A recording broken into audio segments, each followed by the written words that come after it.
Thank you. It really means a lot to be here. It really is an amazing experience. I'm going to talk about how I got involved in this. My name is Clint, by the way, and our topic today is a career in WordPress, how I built my career, what I got involved in. I am very, very fortunate because WordPress has introduced me to some amazing people, some great friends. It's really given me a lot to be involved in. Both of my primary businesses, Illuminate, WP, and Stacked. Illuminate is the educational component of my business. They're focused entirely around WordPress. So Illuminate does full-day WordPress workshops for beginners WordPress and search engine optimization. And Stacked Agency is focused around primarily online marketing, but all of our clients' sites use WordPress. I organize 5 different meetup groups, 2 of which are focused entirely around WordPress, WordPress Stamford and WordPress New Haven. And I had the enjoyment of helping organize this WordCamp today. So WordPress is the focus of my life, but I wanted to put this presentation together to give you guys some insight as to how I got to where I am and turn back the clock a little bit, a couple of years, because relatively speaking, my career has been short, a little under 3 years. So what a lot of people don't know, aside for a few of you in the room, is that on June 24, 2011, I was arrested on some very serious drug charges. And this was really the lowest point in my life. I was arrested, thrown in jail. I was sitting in jail and taking a really deep look at my life, where it had gone, where it had been. And I had let so many people down, you know, my friends, my family, myself. And I realized I was at one of the biggest forks in the road of my entire life. I could continue going down this path of humiliation, defeat, letting everyone down around me, letting myself down, not living up to any of my potential. Or I could dig down and figure out a way to go in the other direction and try to do something of value and find some sort of purpose in my life. So whatever was left in me, whatever dignity or passion or spirit, whatever you want to call it, thankfully switched on. And I decided to go that second route. And the first thing that I had to address was, you know, the fact that for most of my life I'd struggled a lot with drugs and alcohol. So that was one of the biggest barriers to anything that I could ever realize any of my potential. That had set me back so many times in my life. So that was the first thing that I addressed. I went to rehab, I got my head on straight. I'm very thankful to celebrate my 3-year sobriety date next month on this day. Thank you. But this is not, you know, this is not a story about my sobriety or any of that. I just say that because for some people, if that is an issue, you know, good things can happen if you address that first.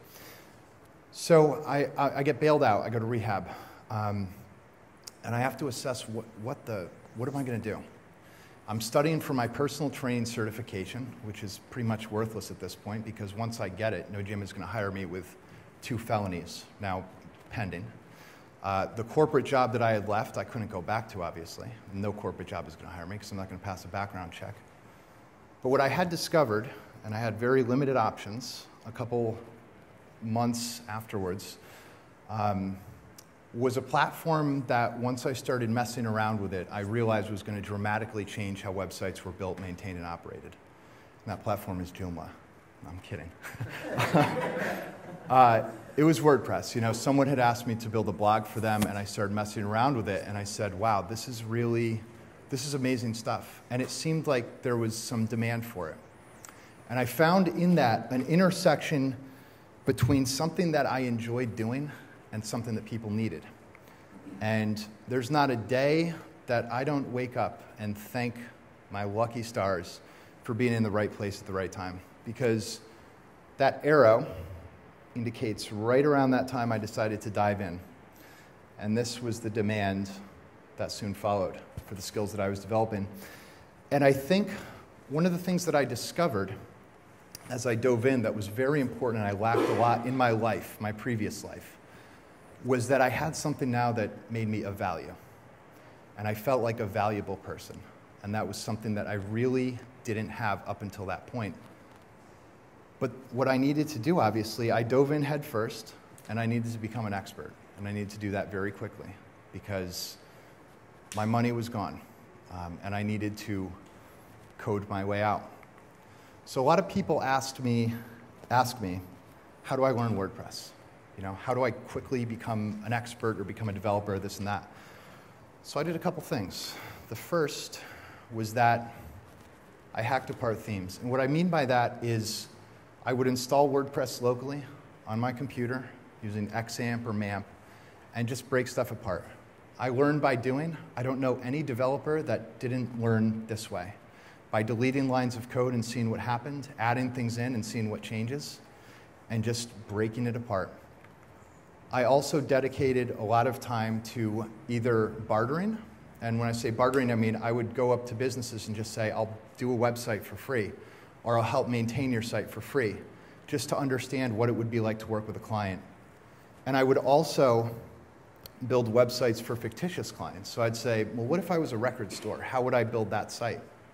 So I learned a lot by doing. And I just would, you know, I had a lot of free time. I was devoting hours and hours every day to really digging into the platform and seeing how it worked and how I would interact with clients and how I could maintain their trust and really have that opportunity to build something real. I did a lot, and I still do, actually not so much anymore, but online tutorials. And when I say tutorials, I don't mean that I would just haphazardly, I'll do a tutorial in there. I always emphasize this. I would sit down on Sunday night, and I would say, Monday from 9 to 11, I'm doing these 2 tutorials. And I would sit, and I would know exactly which tutorials I was going to do. And it was like that every single day. I view that a lot like working out. You know, I plan out my workouts in the beginning of the week, and I never go into something without knowing exactly what I'm going to do. And I approach that training the same way, because I recognize that with each tutorial that I did, regardless of I want to do something else today, this is what I needed to do to become an expert. And that was going to increase my earning potential. And that's what I continue to do to this day with different kind of courses and stuff, but nonetheless. I bought books. And I read through them. Again, same thing. I'd sit down on Sunday night and say, Tuesday from 6 to 8 p.m., I'm going to read 2 chapters in WordPress professional development, this chapter and this chapter. And then I would type out the code. And I emphasize that because it's so easy to read through these books, solemnly nod your head and say, oh, that makes sense, and then move on to the next chapter and not retain the information. So what I would do is I would just physically type out the code. I would look in the book, type out exactly what they put, and get used to doing the syntax. I would watch WordPress.tv. I would see what people were talking about, watch the presentations and the speeches. And for those of you, everyone here today, all of these speeches will be uploaded to WordPress.tv. I would read WordPress blogs, Smashing Magazine, you know, and again, very determined. I wouldn't just flip through every day. On Sunday, I would sit down and bookmark what articles I was going to read throughout the week and schedule them, and just be very disciplined in my approach and tactical. But the biggest thing I found, aside from following the right people on Twitter, was that there's an enormous in-person community of people behind WordPress. And I believe it was sometime in 2010 when I first started really getting involved. Not 2010, 2011.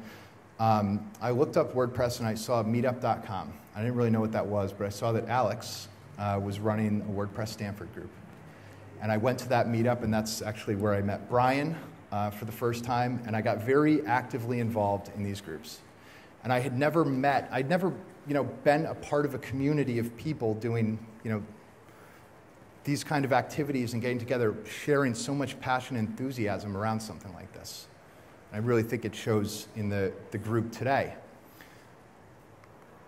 What I did next was I also sought mentors.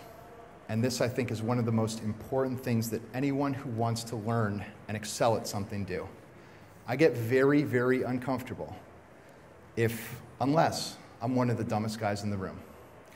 And I try to surround myself with people that are going to push me and challenge me constantly.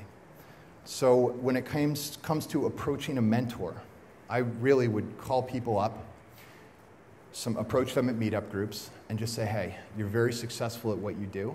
I would like to pick your brain or buy you lunch or coffee. When people ask me how did I learn so much, the truth is I bought a lot of people lunch and coffee, a lot. And I took them out and just said, what are the best resources for this, this, and this? And I was very considerate of their time. And by considerate, I mean that the most important thing that I found to show appreciation for a mentor is take what they say to do and do it and report back. So if I take someone out to lunch and they say, this book is an excellent resource that I found, I go out, I buy that book, I read it, I apply what's in that book, and then I report back. Because for some of these people, 30 minutes of their time is $5,000, $10,000. Can't even quantify it. So I'm certainly not going to sit there and listen to what they say and not apply it. But I got better. You know, I got a little more confident in my skills, technically. But I realized that technical skills only go so far. And I see this a lot, whether it's different careers or anything, or the developers that I know that 3 years ago, they're at the same place they are today, where they were 3 years ago. Fortunately, I worked in the financial field, and I knew that one of the most important ingredients to success in any business, and I can say this speaking with a ton of small business owners, is knowing how to sell. And I knew a bit about sales and selling, but I really had to hone those skills as I built my freelance business, because if I didn't sell, I wasn't going to eat. I wasn't going to pay rent. The first thing here is I had to sell myself. And by that, I don't mean like, hey, I'm Clint, you know, I'm selling myself. I mean that internally, I had to believe that I was the best product available. And I had to sell myself first, because I wasn't going to put myself in front of somebody and give them my word that I was going to do the best job unless I truly believed that.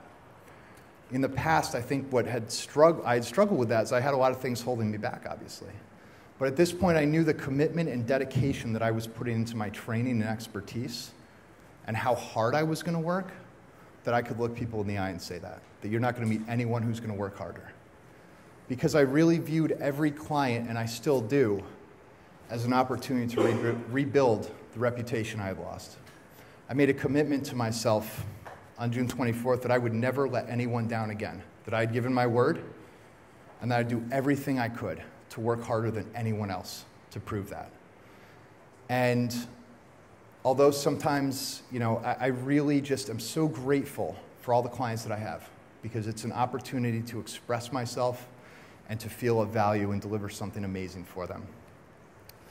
I like this because for those of you who don't catch the Pulp Fiction reference, who hasn't seen Pulp Fiction? I felt I was a little dated at a University of Delaware talk last week, because it was like 18-year-olds and like none of them had seen Pulp Fiction. So for those of you who haven't seen it, there's this character called the Wolf. And two of the main characters are in this really tight situation. And they call their mob boss, and they're freaking out because they're going to get in a lot of trouble. And the boss basically says, relax, I'm sending the wolf. And immediately they're like, oh, whew. And I said, I've always thought, you know, if there's an analogy that I want to present myself as, it's the wolf. I just wanted my name and reputation to precede myself as a professional. That when I'm on it, it's done. You don't have to check my work. You don't have to worry that I'm not going to show up. When I've given my word, that's it, period. You don't have to double check that I'll be there. I know some people will beg to differ with this element, but suit and tie always. I've always said that I want the person sitting across from me, a client, to feel as comfortable with me as they would a Swiss banker, an attorney, whatever. Because I don't want to be building $5,000 sites my whole life. I want the $100,000, $1 million sites. So I always, even in the beginning, acted as if. And had a folder with the client's name on it and all the notes from previous meetings and discussions, because for a lot of people, whether it's a $100 site or a $20,000 site, this is one of the most important assets in their business. And I really feel that, you know, people don't so much buy the product. They're not just buying a website, they're buying the vision. And that's what I try to sell. I'm not selling them, this is a WordPress site, here's your dashboard. This is the future of your business. This is going to be the tool that you can use to express your voice, to publish your content, to draw in new customers, to build your email list. And that's what I try to sell. It's sometimes uncomfortable, I think, for people in terms of sales to not want to appear pushy. And I think of it this way. I'm helping someone make a good decision. So there are times when I'm not leaving that office until I have a signature or deposit, because I'm helping someone make a good decision for their business. And if you know it's a good product, there's nothing wrong with selling it hard. There's nothing wrong with that. And I learned that from my boss, Josh, who said you have to separate the product from how it's sold. Salesmen tend to get a bad rap. But when I'm meeting with someone and they have a website where 50% of people can't view it on a phone, I know that them buying a site from me is going to be the best solution. So it's my job to help them make that decision.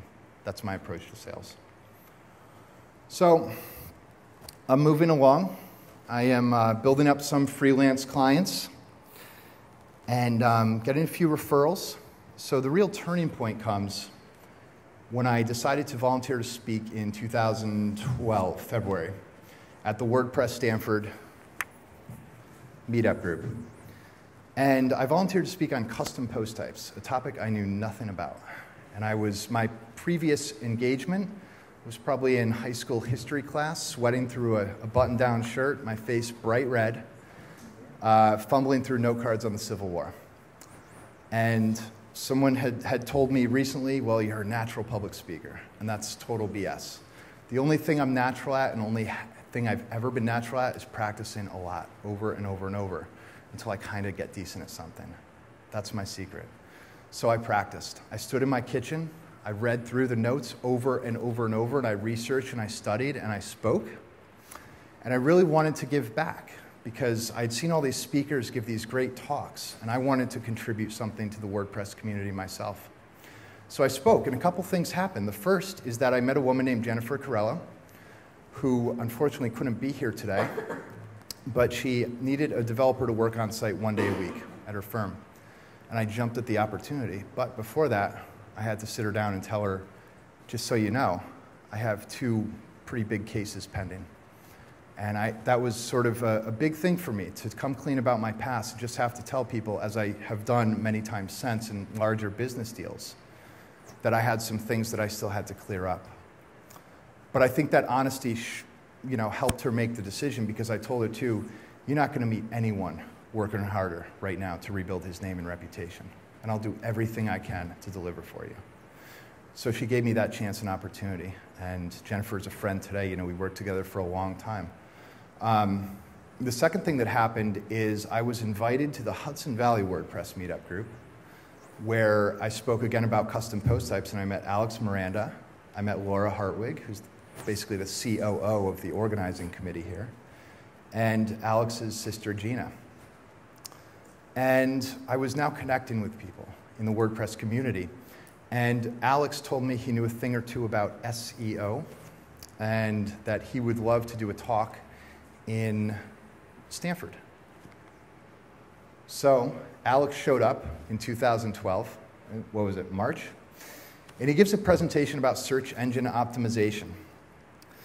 And for those who don't understand what that is, it's getting your site to rank higher in Google. If you want to be back at 3:30, he'll tell you how. And I learned more in that 1-hour presentation for free than I had in multi-$1,000-a-day conferences ever. And I got really obsessed with SEO. But I also realized that one of my passions was getting people together and organizing events. I was co-host of this event, so I realized this is something that I really enjoy. Getting people together, helping share information and grow and learn together as colleagues. So what I did is I holed up and I rebuilt my blog. I applied, as I would with any mentor, everything that Alex said. I took every tip and nugget of wisdom that he shared in that speech and rebuilt my site, and within a couple months I was on the front page of Google for CT WordPress, Connecticut WordPress developer. And I started writing a lot because Alex said that blogging was important, so I started to write about WordPress topics. And again, this was helpful for me because I could distill the information in my head and teach people. And I realized that I really did enjoy teaching, not only getting people together, but teaching. And the realization of the benefits of SEO happened when my phone started to ring. I remember that first call that came in where I said, "Wait, how did you get my number?" "I found you online." Word? And that was a big turning point as well. And that's, to this day, I now get between 10 and 15 calls per week from what Alex will share at 3:30. So now my business is really picking up. I have a steady flow of business. And I start to do a lot of meetup groups. I start to step up and take over other meetup groups. I started one, I helped out with others, because I realized that passion for teaching and sharing information, and I wanted to give something back. And I wanted to get people together and meet new people. And then you give me a microphone and some sort of audience of one or more, and I will talk about WordPress all night. So I started, whether it's a Kiwanis Club, a Rotary Club, a local library, local university, you name it, people were calling me now the meetup guy and the WordPress guy. And I would go around and I'd talk, and I still do, and I love sharing information about this platform. I really do. I believe it's just so powerful, and I love exposing people to that, whether they're business owners or students, you name it. So everything's great. My clients now are turning into agencies, steady flow of work. I'm working 7 days a week because really what that's helping me do is take my mind off the fact that I'm going to prison. And what a lot of people don't realize is that during this time, as my business is really picking up, is I'm flying out to Colorado every other month to appear before a judge, and then going to Connecticut and waiting for them to consolidate both of the cases into one and decide how long I'm going away for. So I really viewed my work and each project as it could be my last. And I had to start being very cautious about the projects that I took on because my days were numbered. And I had to be really, really careful because as a man of my word, I didn't want to take on something that I couldn't complete. And originally they were telling me could be up to 7 years. And that's what I was prepared to go in for. And it's kind of hard to explain mentally what you kind of do to prepare yourself for that. But with each time that I went back, that worst case scenario got smaller and smaller because I had demonstrated to them how committed I was to helping other people in the recovery community, helping myself, and staying out of trouble. So it was finally decided in November of 2012 that I was going to be sentenced to 10 months incarcerated, 5 years suspended, 5 years probation. And they were very generous and let me set my entry date because I pleaded with them that I had this business and I couldn't let these people down. And my biggest concern was letting down my clients. And as a testament to the WordPress community, the friends that I have in this room, Alex, Brian, and several others, the first thing they said when I told them and opened up about the truth of my situation was, how can I help? Do you need to hand over logins and passwords? Do you need me to communicate with your clients? So what I did is I wrapped up all my projects. I emailed my clients and said, just so you know, I'm going to be going out of town for a bit, limited access to phone or email. I have people lined up to take care of you. And all my projects were done.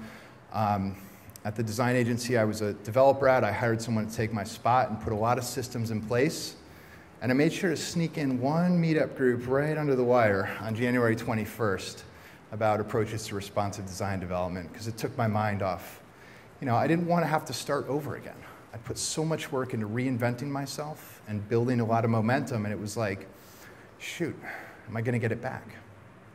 So on January 23rd, I went into court, and the cuffs went on, and it was just the biggest sense of relief because I lived for now two plus years with that time hanging over my head. And now I could just focus and get it done.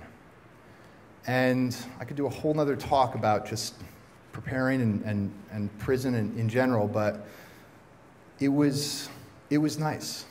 And we forget how much we're flooded with information and technology every day. So to be able to just sit and meditate and write and focus on me and work out was amazing. And I thought about a lot of different stuff. I remember at one point I was meditating on my bunk, and I realized a couple things. Number one, even though I was incarcerated, I was really free. I had lived most of my life in my own kind of prison, but it wasn't until I was locked up that I realized I was in full control of my mind, my body, and my spirit. And I felt this enormous flood of peace. And I looked around and I just said, don't forget this feeling, because you're sitting here on a bunk with freaking sweatpants and a plastic cup, and that's all you have right now. But you're happier and more content than you've ever been in your life. Don't forget that. Because when you get out, there's going to be a lot of back to that grind, And you might lose that, but you can always come back to this place inside. I'd looked my whole life for that peace externally, and I finally found it within. And one of the things I focused on was my goals when I get out. And this is actually a scan from my journal. And one of the goals was a WordPress seminar. Another was WordCamp Hartford, or WordCamp Connecticut. And small business package, website SEO, blah, blah, blah. So I thought about this stuff. I said, when you get out, you got the rest of your life ahead of you. And you know what you're capable of now as long as you stay on the right track. So I started to ask myself, what can I do each day to move those goals forward? And there's not a lot you can do in prison. Your options are a little limited. But I started writing the course material for the WordPress workshop. And I would sit down, and this is actually a scan from the journal, Module 2, Overview of Dashboard Settings. And I would just write this stuff out. And this is what helped focus me on the visions for the future. And I would visualize it every day. These are the words from the scan on March 18th. And those of you who've read my blog know I do a lot of visualization. So I visualized standing at the Innovation Center, and down to my shirt, the cut of my pants, and every single day I'd sit on my bunk and just imagine this moment standing before this crowd giving this workshop. And I reminded myself from the book, one of my favorite books, The Greatest Salesman in the World, my journal, every day, I will persist until I succeed. And I wrote that out every single morning because I reminded myself that you get through this, everything else is going to be a cakewalk. It's going to be bumps in the road, sure, but you've made it through hell and back, and you're the only one that can hold you back now. So don't stop. No matter what, keep going. I was very fortunate in that as a first-time offender, I qualified for an early release program. So I was able to serve 4 months versus 10.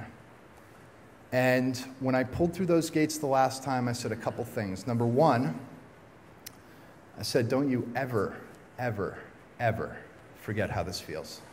Because I would rather die than live another day in prison. It is not a fun place to be. I did what I could to get through and get by, but I don't want to be back. And I recognize that I'm one bad decision from being back there, as a lot of people are. The other thing I told myself was, don't lose that momentum, don't lose that peace, because you've been so laser focused and you're going to go back to the grind. And sure enough, 2 days later, I was back at the agency because I just wanted to dive back into work. But I kept visualizing, I stayed focused. I'd get up early, I'd type out now all the Illuminate material. I pulled in an amazing team of people and connected with people to help me move my vision forward. And my vision became their vision. So less than 129 days later, the visualization that I had of standing before that attentive crowd turned to reality. And the custom-fitted blue shirt that I had in my imagination was made at a clothing shop in Fairfield. And the pants that I visualized were there. And the most rewarding part about that was that 26 people walked out of that workshop on that day having built and maintained their first WordPress website. A tough thing happened, though, and I caution everyone. I've been focusing on this for 8 months, so I didn't have anything lined up afterwards. It was like I finished it, and then I got very disoriented for a couple weeks. I was kind of like, there were little clues that I was like, my life is falling a little bit apart. And someone told me, they're like, dude, you've been focused on this one thing for 8 months and now it's done. Like, what's next? And I realized I didn't have anything lined up. And that's something that I'm very, very cognizant of now. There always has to be that next thing, the next thing to reach for. I remembered what that next thing was when I went to WordCamp in the fall, shortly thereafter. And this is me with Sandra Christie up at WordCamp Boston. And I was up there and I remembered how much I love WordCamp. And I was cleaning out my desk several days prior and my journal fell out.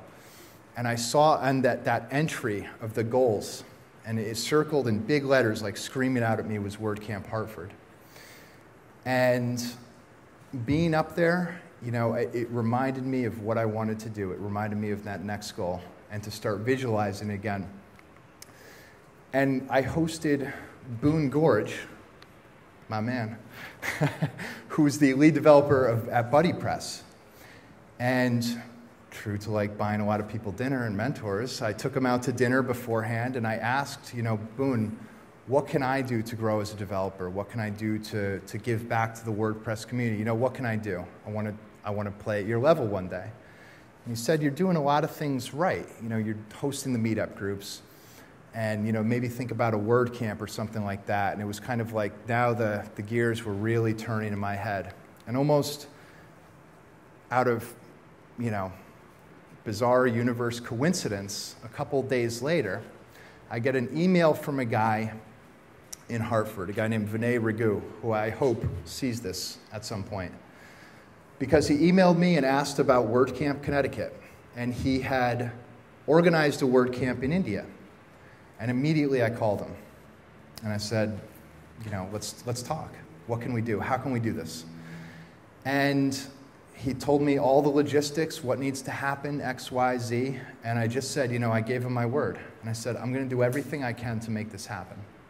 And very true, again, to the WordPress community and the people behind it, like I know of none other, that within a couple days and a couple emails, I had a team of 40 people on a Basecamp project. I had 5 lead organizers meeting every Sunday night, going through everything, and these are the people that deserve such a round of applause and recognition when you see them downstairs. The volunteers and the people who kept this thing moving forward. I remember talking with WordPress Foundation and saying, yeah, maybe we'll do it in the fall. And they're like, no. You're going to do it in the spring because you have momentum. You don't want to draw that out. You want to get people on board fast and get them moving forward. And so the vision became everyone's vision and culminated in where we are today. So, now I'm very, very, very fortunate and blessed to have, my businesses where they are, the friends that I do. I mean, this platform has given me, introductions and amazing friends and people that I would really call family. And it's given my clients something to express themselves and give them a voice. And it just transformed how websites are built. And it's also given me a chance to really rebuild my life. And for that, I am forever grateful. So, thank you.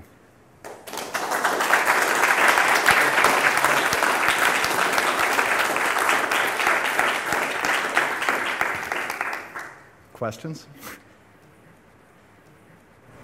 So, you mentioned that when you were just starting out, a lot of what you were doing was kind of like pro bono work where you were just doing things for free. Yes. Helping out.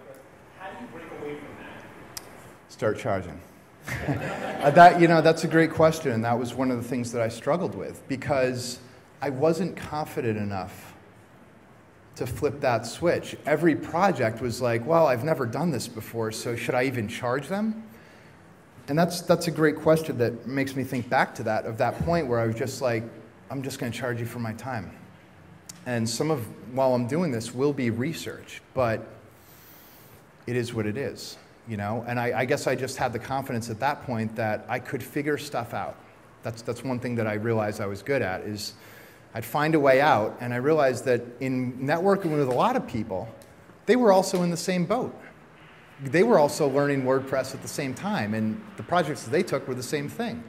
I realized that a lot of guys who were charging quite a bit of money were doing that exact thing, and some of them were just really good salesmen.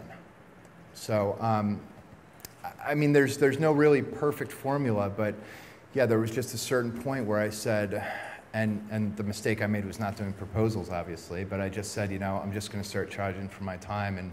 And then, the next point was getting more comfortable asking for more. I'm just saying I'm worth more because I'm going to work really hard. And at this point, I know enough that I'm worth it. I still struggle with that, though, because there are still projects that come across, and it's just like, I got to kind of like find a way to get it done. But it's the same in any business. Karen. With everything, I mean, your demons are always going to get to you, and your past is always going to come back, and maybe not like through other people's eyes and everything, because people look at you now and they're like, well, I just met this guy who looks this Right. And you tell this very, very moving story. You know, like personally, I struggle with past mistakes, like Sure. everyone else does. And how do you keep your own momentum? Like I know you found the peace when you did, but when you're meeting other people, like does that all come back to you and just hit you in your gut again that you have to explain, or you don't have to explain anything, but sometimes you feel you have to. I don't know. No, you know what? There's a couple things. I think, if anything, it motivates me just to work even harder. And I was wondering if this would be an appropriate forum, or even appropriate at all, to tell this story. But I think that it just keeps me even more accountable by putting it out there. And, you know, because of that, I have to work harder. Because I'll tell you, everyone that I let down, there's people that are just waiting for me to slip up, to say, see, he screwed up again. Because that was my track record. And I think by putting it out there, it really forces me to work that much harder. And I think that's what motivates me. So. Brian. You know, yeah, I've known you for a couple of years, and your story's been incredible to watch you grow. And Thank you. Things that you accomplish, amazing. I guess my question is, when you do open up, I remember when you opened up to Alex and I, and you opened up to others. Yep. What has been the result of when you fully open up and tell your story? Like, It's never. What happens after people find out? It has never negatively affected anything. I think, if anything, if done appropriately, it's. I've always believed that one of the things that in sales or just in life is that by opening up and being very vulnerable to other people, it encourages them to do the same. And I think by opening up and just saying, look, I'm not perfect. I made some really bad mistakes, but I'm doing everything I can to move on from them. I've been allowed to build relationships very quickly with a lot of people. And it's never blown up in my face. I've never said that to anyone that say, you what? You sold marijuana? But, you know, it's always challenging because you're right. You don't know what the reaction is going to be. But I would say either they just say, I don't care, or it opens the door to them opening up about some really personal stuff of their own. And that really means a lot to me because it's like I'm trusting that person with something that in many ways could be pretty damaging. And it just means a lot that other people are willing to trust me with the same kind of information. So, Oscar, Hey, go over. I just want to, I was kind of following that up. I know you had questions on the appropriateness and everything else, but the bottom line is, you know, you set this up, put yourself at the center of it, showcasing WordPress and WordPress as an opportunity. And I think all of us in this building right now continue to see that WordPress is an opportunity. Most of us have stumbled onto it, but it actually is a road out in a lot of different areas for different, you know, parts of us. And so I think it's totally appropriate to talk from that point of seeing WordPress as an opportunity for the road out. Yeah. So I think it's fantastic. Thank you. Thank you. Appreciate it. Thanks for sharing this. You got it. Right there. You said that you should have made proposals, but you didn't. That was a mistake. Can you expand on that? Yeah, of course. The first site I built was like a handshake, and I just said, I'll do this for $400. And it was convert a Flash-based site to WordPress. That was the extent of the proposal. So, yeah, that was a disaster. Not putting things in writing. You know, what does that even mean? Because what I did is I roughly translated it to WordPress, and then the lady wanted to redesign things, and being the nice guy that I am, I agreed, and then I pulled in a designer, and then I'm paying out of pocket, and now I'm losing money and meeting with her for 3 hours a week to go through the different designs. So, I mean, my proposals now are pretty airtight because... Yeah, I mean, I'll give you my card afterwards, absolutely. I share proposal templates all the time. That's one of the biggest things of like learning from mistakes. And you know what, that's actually something that when I would meet with mentors to say, can I please just have a sample of your proposal? I'm not going to share it with anyone else, but I'll incorporate that stuff into my own.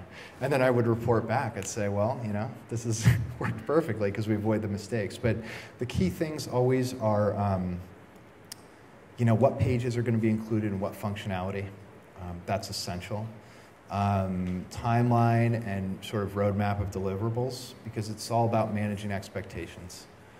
Being very clear so I can have something to point back to when the client says, well, can we just add this extra page? And I'm like, of course I can, but it's going to charge you our hourly rate because that's what it says in the proposal.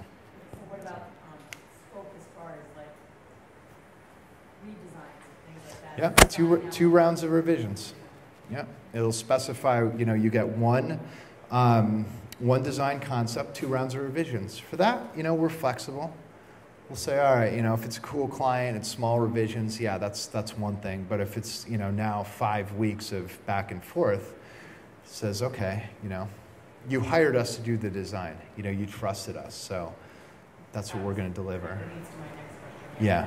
So the design is just set up around your initial meeting with them and needs, and or Sure. if they have other branding already. Yeah, and that's, you know what, that's something that working with Brian has been really helpful with, of just like understanding the business and the needs of the business, and not just saying like, okay, you need a site, here's what I'm going to give you. I'm just going to give you what I think is best. I'm going to try to understand what's best for your customers, and not even for you, because a lot of times what the client wants is not what's best for their clients, and that's, you know, a whole nother story.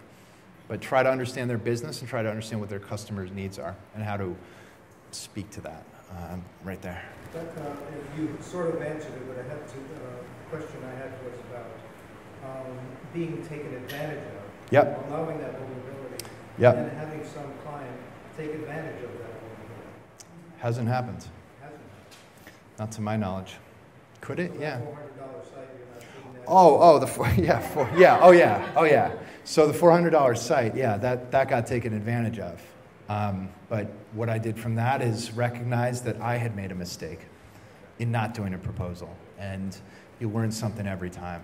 And so from then on out, it was, well, I'm not making that mistake again. And, you know, side note to that story, that's actually the only project I've ever walked away from. And I had a $200 deposit, and I just gave it back to her, and I said, I apologize. I don't think I'm going to be able to deliver something to you that's going to be of the quality that you expect. And someone said, well, you should have kept the deposit. And I was like, no, man, that's my name. And she actually referred me to a bunch of other people because she said I was honest and hardworking. And even though we didn't work together, you know, I made my mistake, I recognized it, but I wasn't going to, you know, exploit her trust. So, Nate.